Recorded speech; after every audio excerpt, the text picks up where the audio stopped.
Almenkerk started in 2002, actually, when we came to South Africa with the idea of buying a winery and making top quality wines. That was always the goal. So we spent 2 years shopping around, looking at all the wine growing regions in South Africa, and by far Elgin came out tops. Most of the vines were planted in 2005, and our first wine was only in 2009. At that stage we only had one wine, the Sauvignon Blanc, that straight off the bat won a gold medal at the International Wine Competition in Brussels.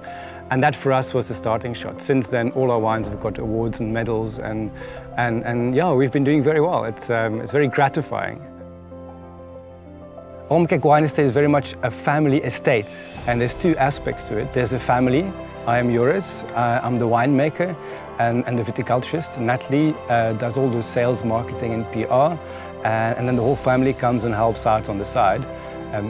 Estate means that we only use our own grapes. We don't get to buy in grapes, so it's very much like a chateau in the Bordeaux area, a domain in the Bourgogne area, where we use only our own grapes. All our wines, barring one, are single vineyard wines. So all the grapes come from one block every year. They're made from the same grapes, by the same winemaker, in the same cellar, which gives you beautiful consistency.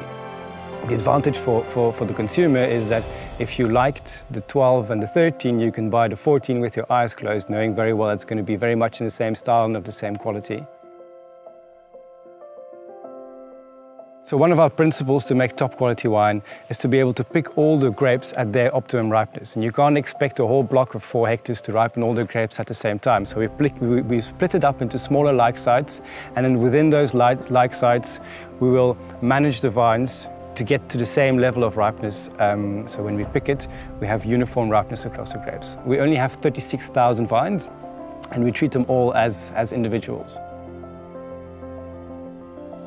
So we have 2 different ranges. We have our Almenkerk flagship collection, and then we have our lace collection. We make the lace more in upfront fruity style, and the Almenkerk is more mineral wines with more structure and character. We do the 2 ranges because we're looking at 2 different markets. We have our European market that's more used to our Almenkerk range, I would say, and the lace is more for the South African market. But both ranges are doing very well in Europe. On the farm, we do wine tastings. You mostly get a wine tasting by either the winemaker or me or Ruth, who's been with us for years as well. And then also, just to add a bit of interest, we have an art exhibition and an art garden where we have more than 50 different South African artists exhibiting. And we feel it adds value to the whole experience of coming out to Almenkerk Wine Estate. I don't really have a favorite wine, but I do believe that there's a wine for every occasion. So give me a fireplace and a rug and I'll go for Shiraz. Give me sushi with the view of the beach and I'll go for a Chardonnay. Give me beautiful sunny weather and I'll go for a Sauvignon Blanc. So I do think there's wines for certain occasions, but off the bat there's no real favorite. They're all my babies.